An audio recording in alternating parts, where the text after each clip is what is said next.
Oh, Sawyer, welcome back to the channel. How you doing? This is a big day. This is the 30-day check-in for semen retention.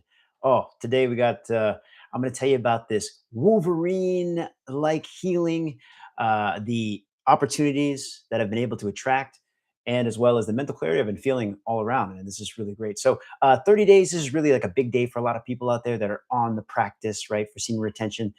So I think this is going to be, I feel like I've connected to the divine in a certain way. So I'll share that with you today. If you don't know me, my name is Nakapan Pung Pon. I am on the quest to become the first Triple Crown champion. That is a champion in Judo, Brazilian Jiu-Jitsu, and Kudo in the over 45 division. And I'm documenting my journey to share everything that I've learned with the world so we can chase greatness together. All right, 30 days. So let me tell you how I've been feeling. The last check-in that we had, I felt that I wasn't ever going to get sick, right? And I felt that perhaps the practice has something to do with it. Now, as soon as I said that, the day after, I got sick. A little bit of a stomach bug, but that's been going around everywhere. Everybody at our academy who's been training has been saying they've been going through and getting a flu. Let me know in the comments below. Did you get sick this year already? But it only lasted like 2 days. It was kind of strange. I didn't want to give it to anybody else, so I couldn't really train. But I was feeling that, and my daughter and my family had been sick, and I didn't catch any of that. So I was like, "Oh, I'm not going to get sick." So that did happen, but I recovered very fast. Now, also in the last week, I had a sty for the first time. My goodness, I had a sty. It's like a pimple in your eye. And I went to the doctor for it specifically because I have to train and get ready for this tournament towards the end of the month in about 10 days. So I was like, man, I got to get back on the mat. Like, are we cool? And, he was surprised. He said, like, you're healing so fast. The pus had already come out. It opened up and I juiced my pimple, right? I didn't juice it myself. It came out itself, but you know what I'm saying? So it was clearing up pretty fast. And the doctor was also like, yeah, it's clearing up really fast, for someone I've seen all these styes. And so I credit that to the practice. Now I've gotten through all that to say that the first 30 days, every time that I have spilled my seed within the first 30 days, I've gotten sick. I think it's just a coincidence. It's not like you're gonna get sick if you do that. But within that time period, I've been sick. One time I had a staph infection that really got into my leg and I had to have antibiotics for like 12 days. So you're not indestructible, but you do heal pretty fast and you are resistant to a lot of things. At least that's how I feel. And that's as a person who gets sick, who used to get sick a lot.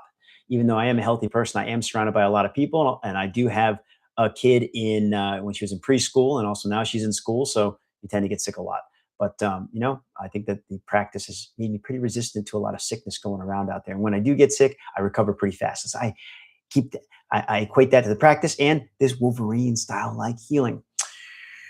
I am taking a lot of supplements, as you know, and all natural, of course. And so um, I am feeling pretty healthy. My hands, as you know, the update on my hands have been feeling a lot better. I've had some issues with some major sprains in my fingers doing judo, and I feel like I've healed up and I'm ready to really get back at it. Okay, so that's one thing. The healing factor that you're getting, and that's what would also speak to the fact that it increases testosterone. I know a lot of people say it doesn't. A lot of the doctors will say that, hey, after 7 days, there's no noticeable change in your testosterone. That's absolutely not true.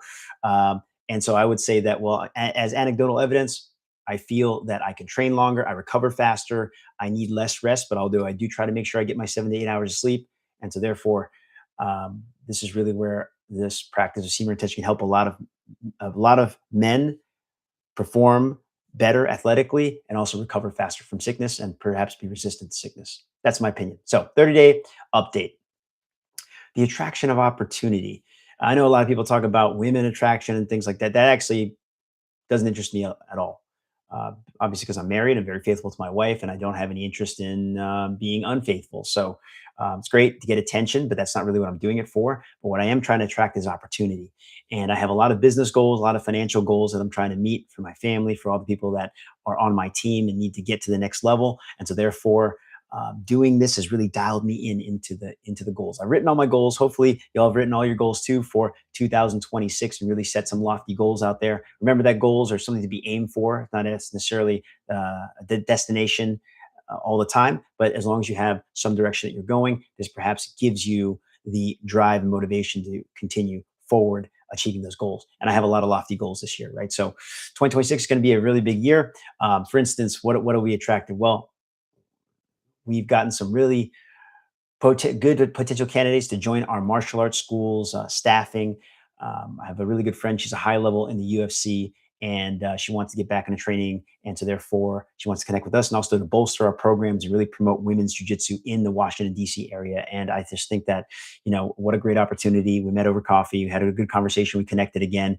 And I think that that's going to be a great thing for D.C., for women's jiu-jitsu, and for our school all around. So, again, these are things that just feel like they're falling into my lap, and I'm very grateful for that. Okay, so one thing don't ever want to feel arrogant or too overconfident. The universe is going to challenge you regardless, and you just got to take it for what it is.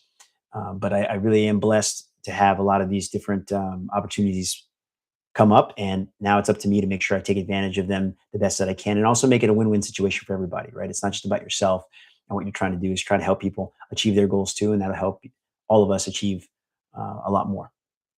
So, but also I teach private lessons to a lot of, let's say, high profile individuals, and my schedule's really flourishing. I try not to really book myself a lot for private lessons just because I really don't have a lot of time in between consulting for martial arts schools in our affiliation and teaching class and also pursuing this goal as become the Triple Crown champion. So I really don't want to overload myself with the amount of hours that I'm working on. And that's just a business idea also. I never want to get caught in selling my time, right? I think selling time is very, I mean, it could definitely suck you in. I came from a CPA background. I am a CPA, certified public accountant in the state of Virginia. Total disclaimer, I'm not your CPA. So make sure any advice that I give you on this channel or overall is all just entertainment, and check it with your own advisor. But I did that for about 10 years. It helped me learn a lot about running a business. It also taught me a lot about your time and what it's worth.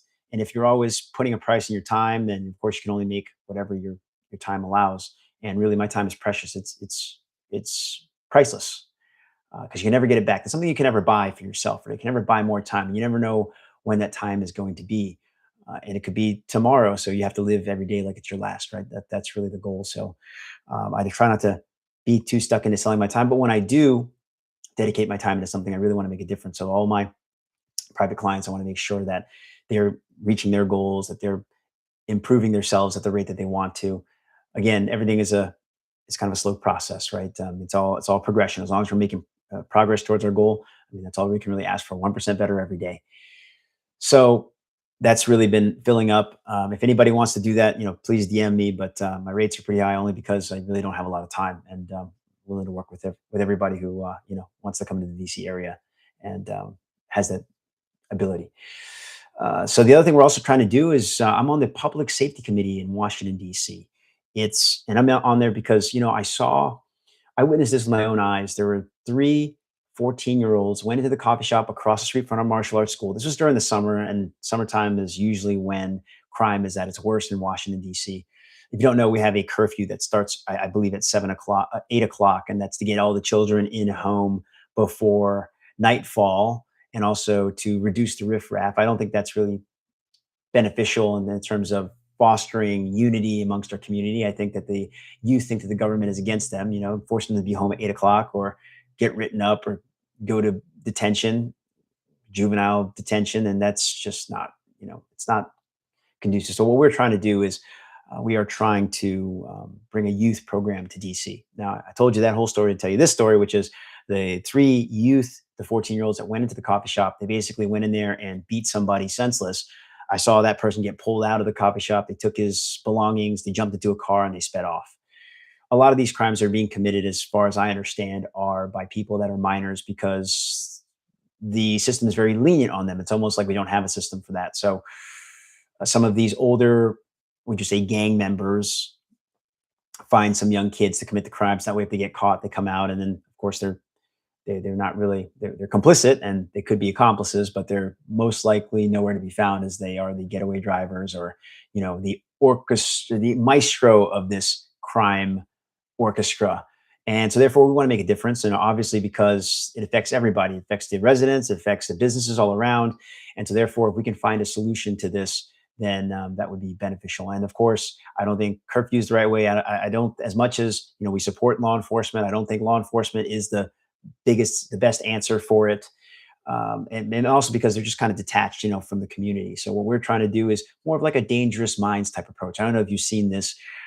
Michelle Pfeiffer brings 10 or 12 at-risk youth, and she changes them through, schooling. I think the better uh, comparison would be this movie, Only the Strong.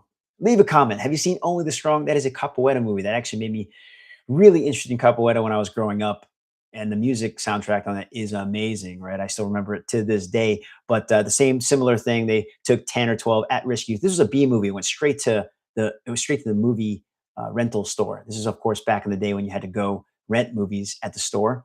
And one of my favorite movies, Only the Strong. Mark Dacascos, I believe that he's the lead actor in it. And they basically use capoeira to transform these gang members into, I would say, not upstanding citizens, but they change them through martial art, through song, through dance, through learning how to fight. And it's a terrible plot storyline, the way it went out, but it is a great movie. So I highly recommend that. But that's kind of the approach that we're trying to do with the DC youth, which is let's create something that they can relate to. And right now, as much as I hate MMA in the sense that I hate the culture around MMA. It is one of the most popular things out there. MMA, right? It's in your cereal boxes, it's in your Slurpees, literally in your Slurpees. I went to 7-Eleven, I can get a UFC Slurpee. The UFC's teamed up with the WWE, so now you can only imagine how big this entertainment circus, I call it more of a spectacle than it is a sport at this moment, of course, because you want the beef to be so strong, and that way you feel for the fighters, and then they're going to go in there and you're going to watch and you're going to pay money for it, right? So I can't fault the business model. I'm very interested in those fights too when there's emotion involved. But martial art is not like that, in the sense that we're going to be mortal enemies. As a matter of fact, I think a lot of these combatants are friends behind the curtains, right? And then that's one of the rules that we have as martial artists, especially in our school. Of course, you're going to get in there and do combat sports, and in Muay Thai, we throw punches and elbows to each other's faces. But at the end of the day, we're going to be friends, right? The rule is friends after we fight. And that's a really powerful message. Of course, it's all rooted in respect and discipline. I think MMA is missing that, but I digest. That is what draws a lot of people to watch it, for better or for worse. And also a lot of the young youth who want to make something of themselves. They feel um, inspired by the fighters that they see. So hopefully we can have fighters that are going to be better role models. But also it is drawing a lot of the younger people to watch it. And so therefore, hopefully we can connect through MMA, through martial arts. And of course, we'll be teaching Brazilian Jiu-Jitsu, Muay Thai, and things that are rooted in having a guideline for how to conduct yourself, right? That's very necessary too, because you can't, it's like giving a person a loaded gun. If we were to teach somebody how to punch an elbow and now they're out there, especially these young kids, and then doing on each other or like using it to commit crimes. We don't want that. Maybe we have to make sure that, there is some moral compass, there is some accountability for the things that you're learning. When you come to our school, we have a big sign on there. It says, "There's greatness inside us all." And it says that our mission is to connect power to people through martial arts practice. And below that, you're going to see that there's other words, of course, the quote from Spider-Man is, "With great power comes great responsibility." And that's really what we want people to understand about, what we're trying to do. Not to say that all martial artists are good people. I've met a lot of martial artists who are not the greatest of people, but, you know, that's all that we can do is try to make sure we profess the positive impacts of martial arts, but also the positive values that should be connected to it. Because again, you don't want to give anybody a loaded gun, right? You want to make sure that they understand their responsibility in having this great power. And that's, I also think about the great thing about martial arts is that it is such a vehicle for self improvement that it really can change who you are as a person, but also lift you out of whatever situation you're in, right? So our backgrounds do not dictate who we are. Although we do come from there, we can make our lives the way we want it in and of ourselves, right? So that is the power of martial arts. That's why I think everybody should learn martial arts. And the final thing that's happened recently for us is of course, the online store has really picked up, and I really appreciate that. Everybody who supports the online store, if you haven't been to it, nakapanmma.com, all my courses are on there. I really do appreciate everything, everybody who purchases courses, that goes to support the channel and also support my goal to become the Triple Crown world champion. So thank you for that. But we also had the biggest day we ever had in terms of online sales. Sold 4 products, 5 products in one day. I know it's not a lot for a lot of people, but for me, as a person who tries not to self promote too much, it is a big deal, and it's a great way for you to help finance the channel. Of course, like I said, the goals. So thank you for that.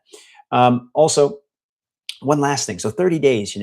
It as you can see, one of the things that I'm also trying to do as one of my goals is not to say like, yeah, I'm saying, you know what I mean, so much, because of course those things lose their meaning, and it's very hard to understand somebody who can't really be articulate and communicate very well. So you look at that, I'm already struggling, but you see what I'm saying. And the the goal is, of course, to be more articulate, to be more precise with my words, and I think that semen retention really helps with that. Helps me to slow down a little bit, helps me to kind of connect my thoughts or my brain with my heart almost. And it seems like the ideas that I'm coming up with are just rolling off the tongue, even though I just went ahead and stuttered, made a bunch of mistakes there. See, no one's perfect. But I would say that I'm much more able to express the ideas that I'm getting. And one thing that you should really check out, of course, is Dr. Jang's YouTube channel, Jing, a channel called Predictive History. Oh my goodness, what a great channel. He talks about how we are connected, we're all connected to the divine, right? That the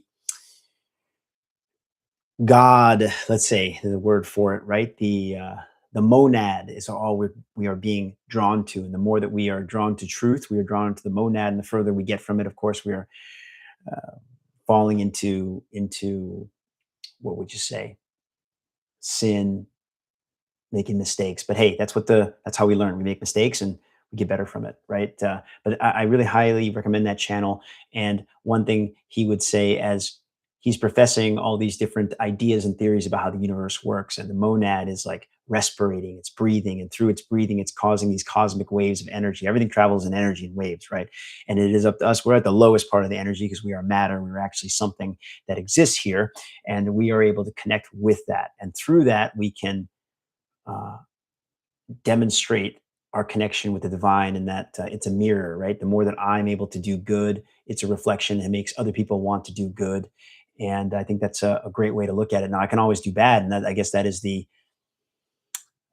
decision you have to make every day, because we're given this free will.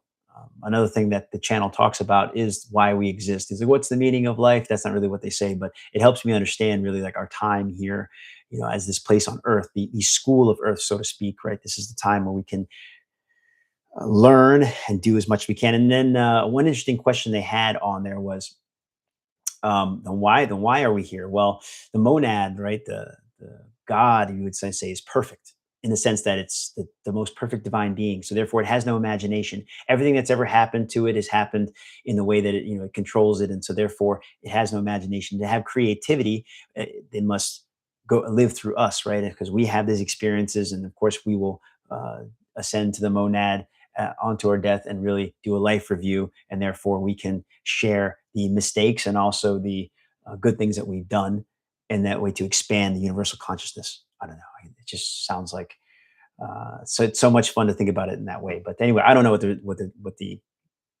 the truth is at this, but I just know that I need to do good. Like I feel like I need to do good. So anyway, I'm getting off topic. Yes. So fast healing, a lot of attraction of opportunity, and I'm grateful for all that. And also, it's much easier to be in social situations for me. I don't know what that is. A lot of people report that it's easier to make eye contact. It's easier to hold conversations more. Maybe it's because of the way you carry yourself, or the aura, or whatever it is. I don't know. But I've had that experience as well, where I feel like I want to be social. And in situations where I don't normally want to be talking and everything, it kind of feels much more relaxed. And I think that other people can feel that too. And we kind of, lack of a better word, vibe. So that is something that I've experienced. I'm also a very introverted person. If you didn't know that, I kind of don't want to be around too many social situations if I don't have to. That's also partly my job, is I'm very social in the sense that I'm leading classes. but I try to remove myself from outside social situations only because, one, I want to remain professional, um, and I want to make sure that my relationships with my friends, my students, my training partners is professional as well. So I don't get a whole lot of opportunity to hang out with people, and my family comes through. And my sister came in from out of town, and so therefore she's from Las Vegas, and we didn't really have a good relationship growing up, but we were able to really connect. One of the things also, when my family gets together, I'm from a family of addicts, would you say? Right now, I'm addicted to physical training, martial arts. I think that's a very healthy addiction overall compared to what I can be addicted to and what I have been addicted to in the past. My sister would tell me that I got lucky because this is something that I truly want to do all the time and I can't really help myself. My family, maybe not so much, because they would say maybe I train a little bit too much, but they do understand why I do it. So they're very supportive. But at the same time, that is a trade off. The potential for injury is also very high in combat sports. So I put myself at risk, at being a 45-year-old athlete. That is something that is so, in the bigger scheme of things, it is one of the healthier addictions. Is it 100% without risk? No. But my family, they just have so many, we have so many vices. And I think it's important to know yourself, right? And myself, whatever I want to do, I want to do a lot of. And my family loves gambling, they love alcohol, they love marijuana, they love staying up late, they love combining all those things. So when my family gets together, what tends to happen is they try to we at one point had smoked the most amount of weed, right? Or stayed up the most late and ate the most amount of munchies. And therefore, last 8 years I've gotten away from that. It's been 8 years. It'll be 8 years coming up on Juneteenth, which is coincidentally Emancipation Day.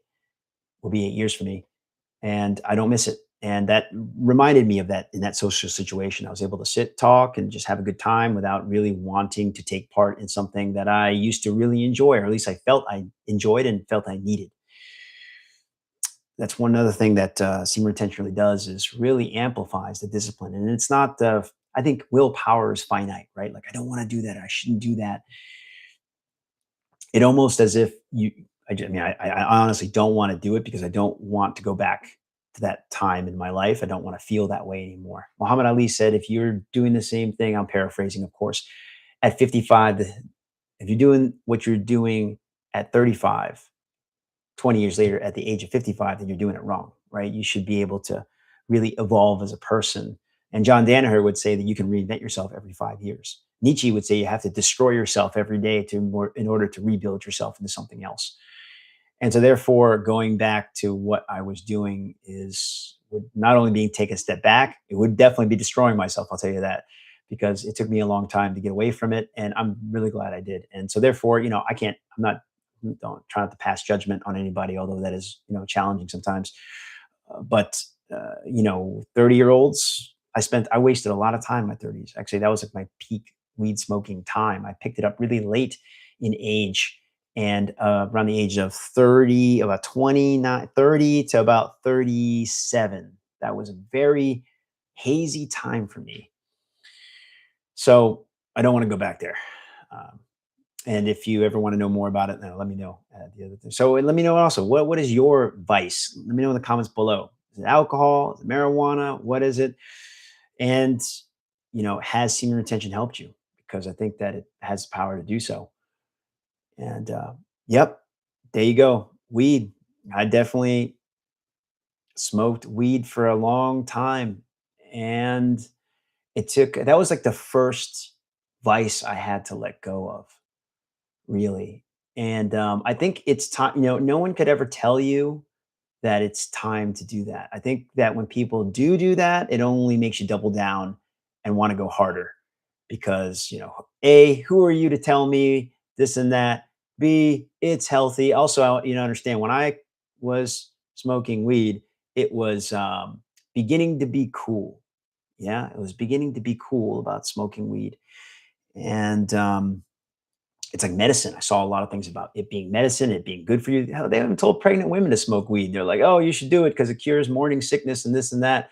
But we have no studies about, what the long-term effects of it is. And also because the way that I had to get it was, of course, you had to have a plug, and or you went down to in DC, you can exchange some money and get a sticker and get a free bag of weed, right? That's how you'd go. There were these pop-ups that would go anywhere. I had these websites and text messages that would tell me where they were. So it's a quasi-legal type of environment to get marijuana. Now you got dispensaries everywhere. As a matter of fact, you can go on a street and there'll be 3 dispensaries and they're all legal, and you can go in there and spend a whole lot of money because everything is taxed. And that's really what the government wants anyways, to get tax money off it. And anytime the government thinks that it's good for you to do something, I'm always very skeptical, right? Even the food pyramid is off. But the government's telling you now it's okay. It says here, I want to quit, but it's hard. Hey, it's really hard to quit weed. For me, and I guess I'll share some personal insights on it.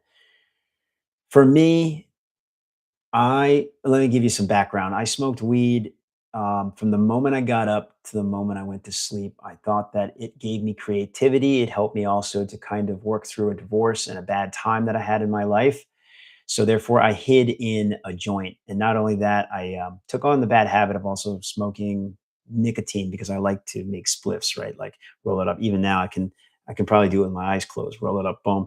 Put like I used to go like a third nicotine and maybe 2/3 marijuana. Roll it up, have a great day. And I would probably have like, a whole pack of those. And I could have like 20 throughout the day.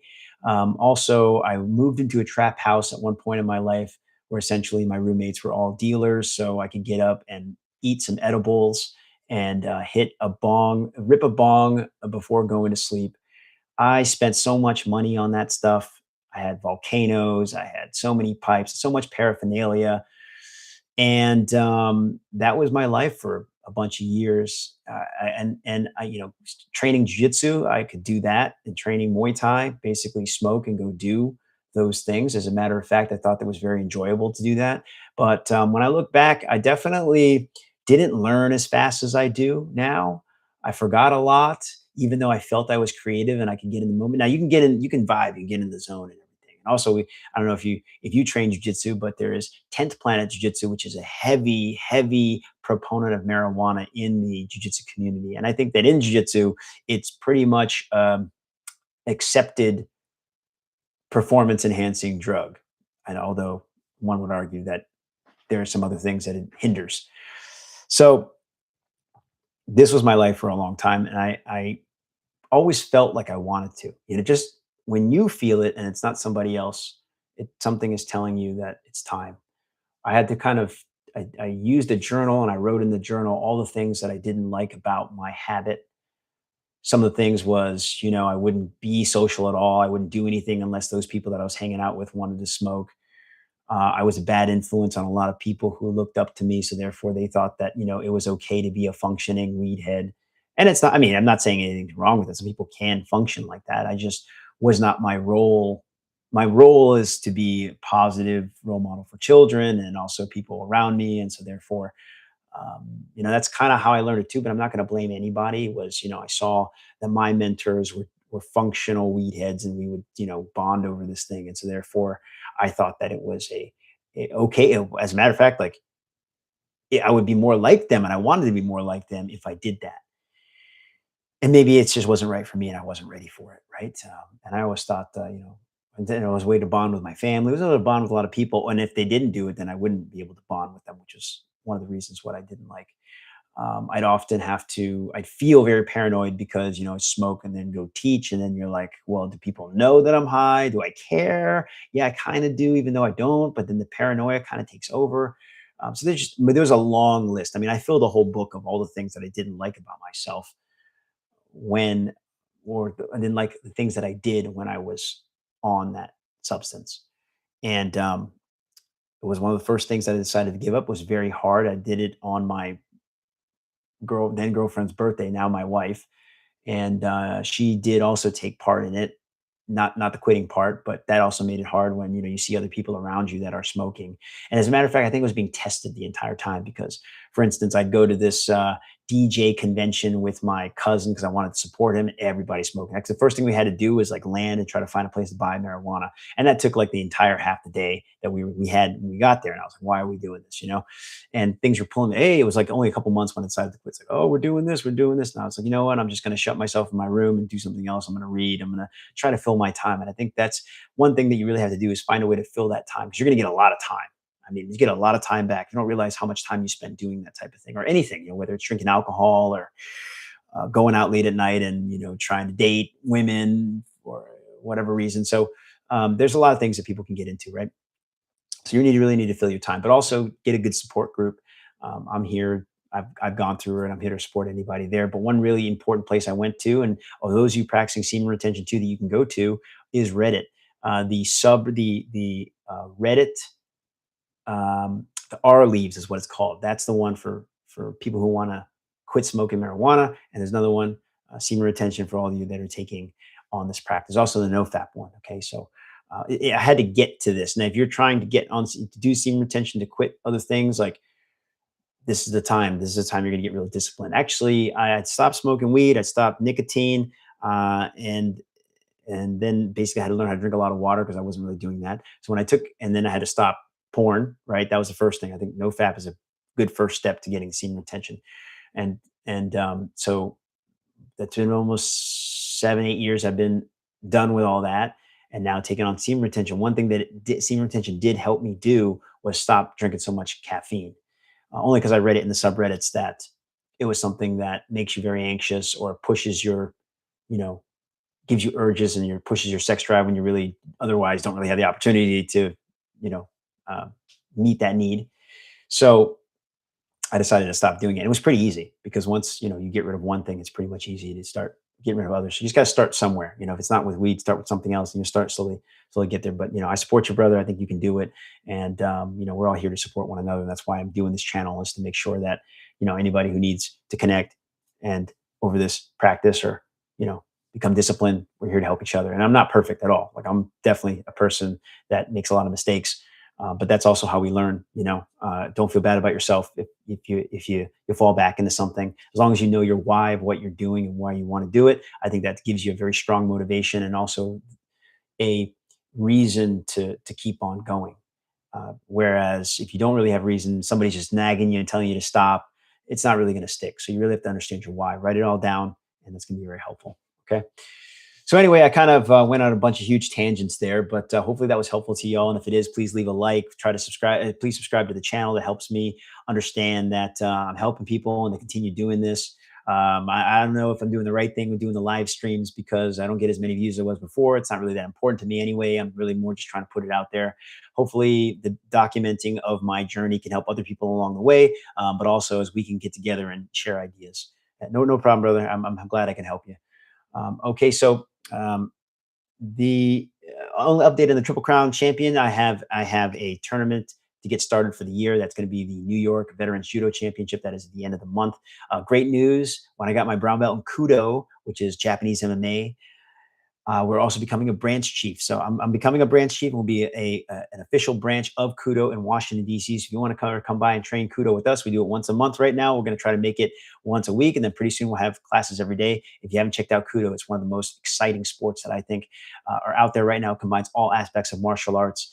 And I'm very happy to do that. Now, I also, when I'm turning 46, it's going to be June 12th. That's my birthday. I'm going to be fighting Kudo for the first time in Colorado Springs in the North American Kudo Championships. So very excited for that. And that's coming up. So that's basically my update on working towards the Triple Crown champion. I'm only going for big tournaments this year, big name tournaments, Pan American Games, North American Championship, World Championships, and try to get that Triple Crown champion goal that I've been searching for this entire last 2 years. Also, let me know 30 days. Thank you, brother. I appreciate the well wishes and the good luck. Also, let me know if you're at 30 days and you're watching this video, help some others, let other people know the experience that you've had at your 30 days of semen retention. And that way we can all help each other. Also comment how many days you've been retaining. And, I'm not so big on the streaks, but I am going for the entire year just because to see if I can exert that discipline on myself and achieve my goals. But in any case, going back to what we were talking about, making mistakes. Don't worry if you make a mistake. If you're trying to quit something, you fall off the horse one day. Hey, get back on it. Okay, no big deal. Fall down 7, get back up. That's what Judo Kano always says. Okay, but if you feel bad about yourself, you say, "Oh man, I did that," and you're just going to climb back into a hole. I remember when I was trying to quit smoking weed. It did take me a long time. As a matter of fact, I took all my journals. I've been wanting to quit weed for years, and I wrote it down in all these journals. And because my mind was all disjointed everywhere, I pick a new book every time. So I had to kind of like piece together all the different puzzles of what I was trying to do when I quit. And it was like years before I could do it. And sometimes I would get into a big, deep depression, being like, oh, I can't do this. Like, I'll just go back and start smoking again and just smoke even more. And therefore you kind of go back even further into the things that you want to change about yourself. So look, if you make a mistake, no big deal. Get back on the horse. You're going to be fine. And that's how we learn. We have to understand that like making mistakes and learning is the best way that we can learn, right? And it's no reflection on you as a person and yourself. I always say like this inner warrior. Make sure you speak well of that inner warrior, right? Because you say, I'm stupid, I'm weak, I can't do this. Like that inner warrior hears you. You can't. You gotta let that shine. You gotta let that come out. And the only way is positive self-talk. Okay. So, hey, make a mistake, no big deal. Fall down 7, get back up 8. Okay. Thank you very much for watching today. I appreciate everybody being on the channel today. And if you got any questions, please feel free, leave a comment, send me a message, connect with me on social media. I have so many different channels on Instagram, Facebook, TikTok. I don't manage them all myself. Unfortunately, I don't have a lot of time to respond to all the comments, but I try to get back to people as best I can. So if you like the stuff you're hearing on the channel, please subscribe. Please follow me on my channels. If you really do want to support it, please do consider purchasing a product from the store, www.nakapanmma.com. I have Brazilian Jiu-Jitsu courses, Muay Thai courses, and of course, if you're a business owner, definitely pick up some of the business courses on there to help you grow your school. All right. Hey, thank you very much. I appreciate you. I'm going to see you in the next week. Okay. So I'll see you in the next one.